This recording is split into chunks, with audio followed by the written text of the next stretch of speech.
They grabbed her like she was some nobody loitering outside the courthouse, 2 officers yanking her arms back, crowd staring, phones up, the whole thing ugly and loud. And the wild part is, she didn't fight them. She didn't scream. She just looked straight ahead while they dragged her across the steps like a cautionary tale. Because in her head, she was already doing the math. If she flinched, they'd call her aggressive. If she pulled away, they'd say she was resisting. If she cried, they'd say she was unstable. So she swallowed it, held her chin high, and let them show everyone exactly what kind of system we were standing in front of. What those cops didn't know, what nobody knew yet, was they had their hands on the newest federal judge in the district. And in about 10 minutes, that morning was about to detonate. My name is Judge Nia Brooks. That's not the name on my birth certificate, but it'll do for this story. And I'm telling you this myself, because if I don't tell it, the headlines make it sound like a cute karma moment. Like some gotcha clip you scroll past and forget. But for me, it was a reminder of something I've spent my whole career staring down across polished tables and courtroom benches: prejudice doesn't need a hood or a bullhorn anymore. Sometimes it wears a badge, speaks in protocol, and smiles like it's doing you a favor. Act 1, the hook, the morning, the mistake. I had been sworn in 3 weeks earlier as a federal judge in the Southern District of Georgia. Downtown Savannah, old courthouse with the big white columns and the kind of marble steps that make you feel history whether you want to or not. People see the robe and think you just flowed into a job like that. They don't see the years behind it. The nights I studied while my college friends were out drinking. The scholarships I chased like oxygen. The first time a professor told me I was surprisingly articulate. The first time a senior attorney said, "You speak so calm for someone like you." Someone like me. I learned early that to survive in those rooms you don't just have to be good. You have to be undeniable. You have to be 10% better for half the credit. You have to walk in already braced for the way people squint at you like you're an exception to gravity. So when I got appointed, I did what I always do, I prepared like my name was on trial. I like being early. Not just 5 minutes early. I mean the world is quiet early. I get there before the clerks, before the marshals, before the lawyers who love to arrive with coffee and swagger. I use that time to read dockets, check filings, walk through my day in my head the way a pilot checks a flight path. It calms me. It sharpens me. I've always believed the way you treat the first hour of your morning decides how the next 8 hours go. That Monday, I pulled up around 6:20 a.m., briefcase in one hand, travel mug in the other. It was still dim outside. The air smelled like wet bricks and river fog. My usual entrance, a private staff access door around the back, wasn't working. The keypad light just blinked red. I tried twice.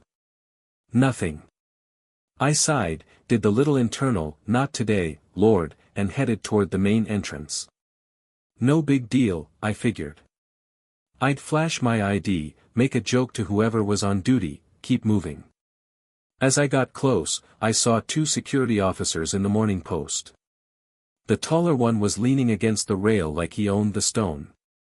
Name tag said, Officer Art Talbot. Mid-40s maybe, the kind of guy who's been in the same role so long he forgets other people exist outside it. His partner, shorter, looked half asleep. Talbot saw me coming and his face changed, not curious, not neutral, but that tightened, preloaded suspicion I've learned to spot in a heartbeat. I didn't even reach the first step before he barked, "Hey! Where you think you're going?" I blinked, more surprised than anything. "Morning. I'm headed inside." He stepped down toward me. "This entrance is restricted. Staff only." "I am staff," I said calmly, "because I've learned you don't match heat with heat if you want to make it through a door alive."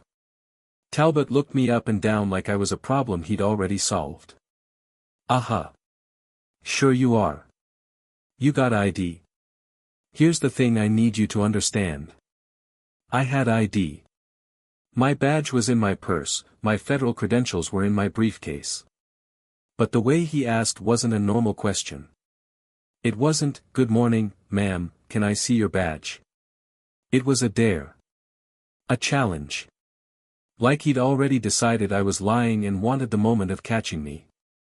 And I felt that old familiar pinch inside my chest, that flash of, here we go again. Because I've been here before. At airports. At conferences. At fancy law firm lobbies where a white intern waves me past reception like I'm the caterer. The difference here was, this was my building. My workplace. A courthouse. A place built to represent fairness. So I said, of course. I'm not sure why the back access is down, but I'm scheduled to begin at 9. I just need to get in. And that's when he let the mask slip. He smirked. 9, huh? You here for defendant services or something? Because this isn't a public intake door. I frowned. Excuse me. He leaned in a little closer, voice low but sharp. Don't play dumb. We don't do walk-ins at this entrance. Go around front like everybody else. I am at the front, I said, still steady. And I belong here. Talbot's eyes went flat. Yeah. Well, you don't look like you belong here. So move along. When I tell you the silence that hit after that, I mean it. Like even the air took a breath. That sentence wasn't about security. That was about me. About my skin. About my suit. About the mental image he carried of who counts as real people in spaces like this. I felt heat rise in my face, but I kept my voice even. Officer, I'm asking you respectfully to let me through. I have work to do. He called over his partner with a snap of his fingers. Hale, come here. The shorter officer shuffled over. Talbot nodded toward me like I was a shopping cart in the wrong aisle. She won't leave. Escort her away from the entrance. I stared at him. Are you kidding? I'm not doing anything wrong. I'm not even raising my voice. Talbot's jaw tightened. Last warning. Step back. There are moments in your life when you can feel the story tilting. Like you're standing on a floor that just decided to become a slope. This was one of those moments. I could have pulled my badge right then, ended it fast. But something in me said, wait. Let him show his hand. Let the system show its hand.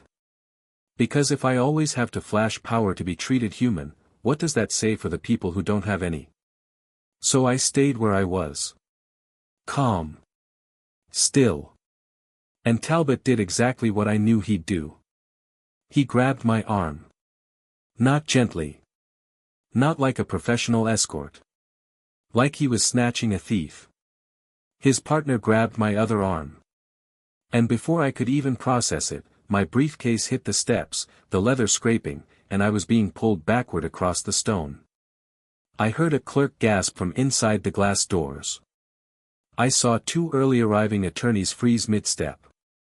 Phones came out. Somebody said, "Officer, what are you doing?" Talbot didn't answer. He just dragged me like he'd been waiting for permission to. I didn't fight. I didn't flail. I didn't give him the sound bite. I let my heels skid, let my suit wrinkle, let the humiliation burn hot in my throat. Then I looked at the growing circle of witnesses and said, loud enough for everybody to hear, I am not resisting. I am being removed without cause. Talbot shoved me toward the sidewalk. Stay out here. And don't come back to restricted access unless you want to be arrested. I picked up my briefcase. Dust brushed off my sleeve. My hands were shaking, not from fear, but from the sheer insanity of being treated like a criminal in front of my own courthouse. I looked him dead in the eye and said, "You're making a mistake." He laughed. "Lady, you already were one. Act 2, the grind, the turning point, the receipts." I walked away from the entrance with my head high, but inside I was boiling. It wasn't just the disrespect. It was the old wound getting ripped open again. The one that says, no matter what you achieve, someone will still see you as out of place. I went around to a public entrance, got scanned through by a different guard who barely looked at me, and headed straight to the Chief Judge's office. Chief Judge Eleanor Marsh is a white woman in her 60s, sharp as a blade and fair as Sunday morning. When I walked in, she took one look at my face and said, "Nia, what happened?" I told her. Short, clean, factual. The way lawyers speak when the facts are already enough to choke on. Her mouth went tight. "Which officer?" "Talbot." Morning Post. She stood up so fast her chair rolled back. "Stay here." 10 minutes later she came back with the U.S. Marshal Supervisor and a thick file in her hand. She set it on the table like a brick. "Talbot has complaints," she said quietly. "Not formal ones. Informal. People who didn't want to be that person or didn't think it would change anything. Attorneys of color. A black court reporter. A Latina clerk. A visiting professor. Same story. Same tone. Same protocol used like a weapon." I stared at her. "And nobody did anything?" She looked pained. "They were handled in-house. Notes taken. Coaching. No official investigations." I leaned back, nauseous. Because that's how discrimination survives in clean buildings. Not through loud hatred, but through quiet forgiveness of repeat offenses. The Marshal Supervisor slid a tablet toward me. "Judge Brooks, with your permission, we pulled security footage from the last 6 months." I watched video after video. Talbot stopping an Asian American lawyer demanding 3 forms of ID while a white attorney walked past laughing. Talbot grilling a black court employee about a badge she'd used for years. Talbot waving a white visitor through with a smile after tearing down a Hispanic paralegal for acting suspicious. It was a pattern so clear it didn't need interpretation. It needed consequences. I felt something settle in my bones. That same thing that made me grind through law school when a professor told me federal court was not for girls like you. A quiet, furious patience. The kind that turns pain into process. "I want this handled formally," I said. "Not because I'm a judge. Because this is wrong." The Chief Judge nodded once. "Then we do it right." Act 3, the showdown, the reveal, the satisfaction. 2 weeks later, the courtroom was packed. Not for my ego. For the principle. Talbot was on trial for civil rights violations, assault under color of law, and obstruction of judicial duty. He sat at the defense table with his lawyer, still trying to look like the victim of a misunderstanding. He testified first. Said he was covering a morning shift he wasn't used to. Said he didn't recognize me. Said I was evasive. Said I didn't present ID. Conveniently left out that he never actually asked. Never once said, "Ma'am, may I see your credentials?" He just decided. Then my attorney, a civil rights bulldog named Claire Devon, stood up and started laying the footage out like tiles. "Officer Talbot," she said, clicking to the first clip, "is this you stopping Attorney Park at 7:12 a.m. demanding his bar license?" Talbot swallowed. "Standard protocol." Claire clicked to the next clip, same door, 20 minutes later, white woman in jeans waltzing through without a question. "Standard protocol?" Claire asked, eyebrow up. "Looks selective to me."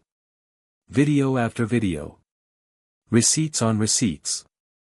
And then she played the audio clip from a break room recording, Talbot joking about keeping the wrong kind of people out and bragging that he can spot trouble even in a nice suit. His own voice, casual and cruel. By the time Claire called witnesses, Talbot was sweating through his collar. Lawyers of color testified. Staff testified. People who'd swallowed it for years finally had a mic. Then Claire turned to me. "Judge Brooks, can you tell the court why you were at that entrance on March 4th? I stood up, walked to the witness chair, and felt the room lock onto me. I didn't need drama. The truth was dramatic enough. I arrived to begin my day, I said. I was scheduled to preside over the 9 a.m. criminal docket. Like I do every Monday. The defense attorney squinted. Preside? In what capacity? I looked straight at Talbot. Calm. Clear. I am the Honorable Nia Brooks.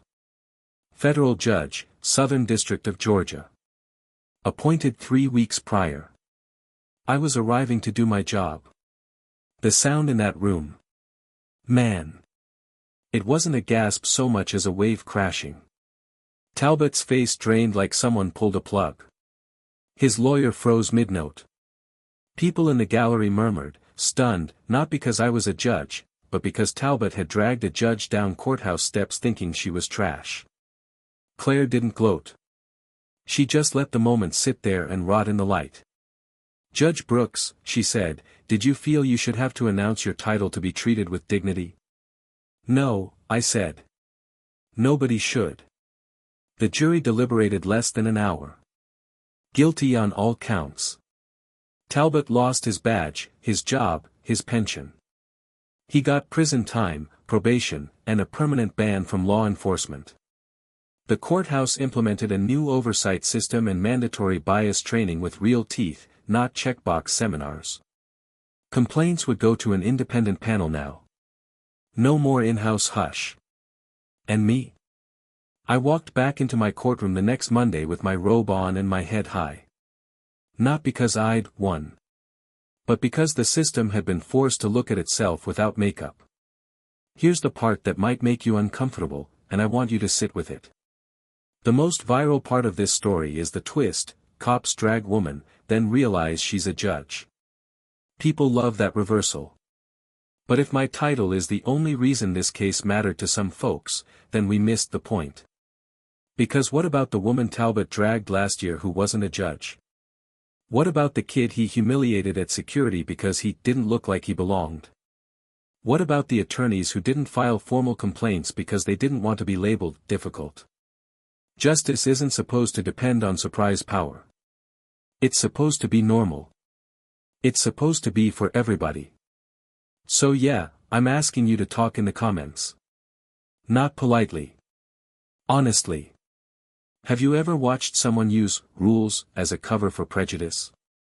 Have you ever been treated like you didn't belong in a place you earned your way into? And if you were standing outside that courthouse that morning with your phone out, what would you have done? Filmed quietly, stepped in, or looked away because it wasn't your business? I want your real takes, because this isn't just my story. It's a mirror. And I'm curious what you see when you look into it. If this hit you, hit like. If you want more stories that don't flinch from messy truth, subscribe. And seriously, drop your experience below. The comments section is where people realize they're not alone. And where the next person finds the courage to speak up before it takes a federal judge getting dragged across stone to make someone listen.